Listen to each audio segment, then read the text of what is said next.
Hello and welcome back to the road of a 400 kilo deadlift and a 220 or 500 pound bench, which has been a goal for a while. So this is my first bench session back after a shoulder injury. Ended up tearing my labrum and a bit of my rotator cuff a couple of weeks, or about 2 weeks back. It wasn't a major tear, so recovery isn't too long. It's about 6 weeks for full recovery. So this is sort of my first week back, actually putting some strain on it, and it felt okay. I did have a loose feeling in that shoulder, and I also had just anxiety overall of like pressing. It's a bit of a nerve-wracking thing coming back from the actual injury and realizing that a lot of the weights I was getting up to, I don't feel safe with. So at the moment, I'm just increasing gradually over time with my top sets. So I'll have maybe a top set at around that 140 to 160 kilo range. So I started this week at 140 and 150 for touch and go singles, and today I felt a fair bit better, so I worked on the pause side of things, getting ready for that comp that is a bit later, December sort of time, and sort of getting that feel of that extra weight that's pushing through that shoulder joint.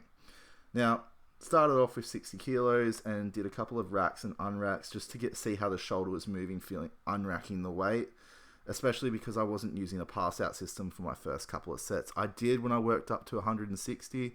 I got my wife to pass it out to me because it's a lot safer in that regards, and I'm not having to take that load and sort of just like bring it down and bring it off and not have to hyperextend that shoulder joint. Now, I was having a bit of trouble getting comfortable, and I think that was just more nerves than anything. It wasn't so much that like anything was wrong other than obviously still have a shoulder injury, but I felt like my nerves were getting the better of me.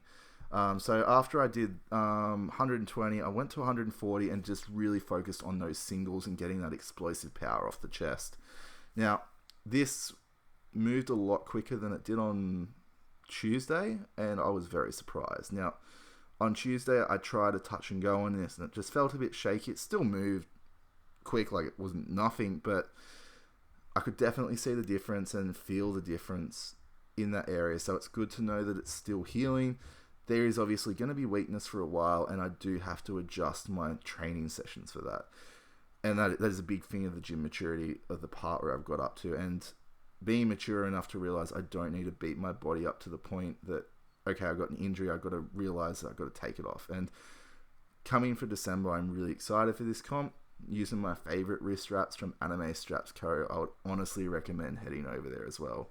They're so comfortable, they're stretchy, they're not stiff like a lot of the other wrist straps, and they don't cause that like the stabbing pain you get when it like digs into your wrist or into that part of your forearm. So honestly, I'd recommend giving them a look if you really like anime and you want to bring that to the gym with you. So the pauses were really nicely done. I was really happy with them. There wasn't any bounces. There wasn't any like too fast a rep, like pulling it down, letting it drop. It was all controlled, and that's what I really want from my reps, especially on my bench and squat. With a lot of my injuries, I have to take it slow. I know it makes the rep a bit harder, and it does tend to like make it go for longer. But in the long run, I don't want to worsen anything. So 160, this was the rep I was really happy with today. Hella nervous. I thought I'm going to get down to my chest and my shoulder's just going to blow up. Didn't end up happening. So as you'll see, I get set up. I end up planting my feet quite well, which has been a problem I've had since the injury. I get a bit anxious and I tap my foot. But I kept control through this whole way and just drove it through. And it was honestly one of the quickest 160 kilo pause reps I've done. Now, after this, I ended up moving on to some shoulder press, which ended up being mainly focused... Oh, sorry, forgot about this. 100 kilo bench for 15 reps as a drop set. I ended up going close grip because I wanted to just make my triceps get a bit of a juicy pump before I ended up going to shoulders. And I didn't want to have to try and load too much up on shoulders, as the main problem with me at the moment is my shoulder injury.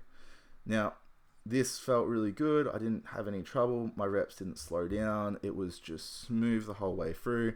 Normally with these type of sets, I get tired by rep 8 and I just really struggle and I have to have like rest and stop at the top of my rep, which this time I didn't, which is awesome. I'm really happy with that. After that, warmed up on 50 kilo shoulder press just to get that movement through my shoulder.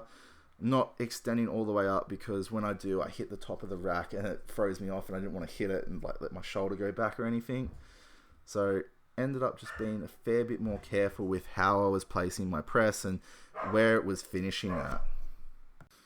So as I slowly adjusted to the actual overhead press of things, I did find that I found it a lot better for my shoulders to move in a certain rotation and a certain axis. Now, normally it doesn't stress me out too much, but as I said, with the injuries, I do tend to want to shape my workout so I'm not aggravating it, but I can still even maintain or make some form of like a strength gain or even an aesthetic gain around that area. So my last sets were 70 kilos for sets of 5 to 6. I was happy with how these went. I did a set on 80. I just didn't like how it felt on my shoulder, and even these, they felt a bit iffy, but I just found just getting that sort of the pressing power from it and just getting the extension, not quite locking out just because of the rack and how awkward it was.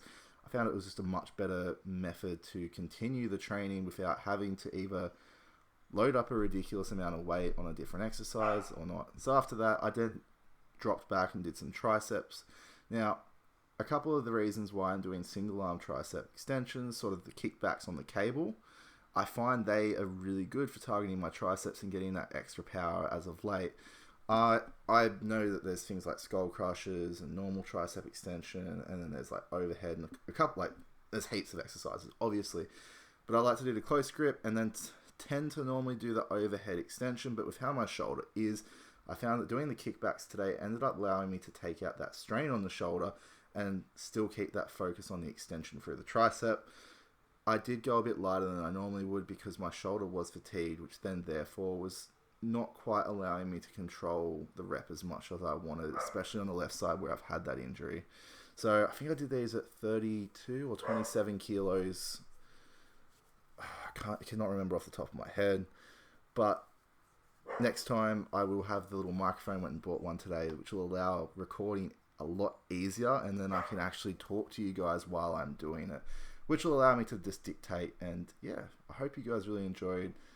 If you did, give a like, follow, keep up with the journey, because we're going to hit hopefully even 260 kilo bench one day and a 400 kilo plus deadlift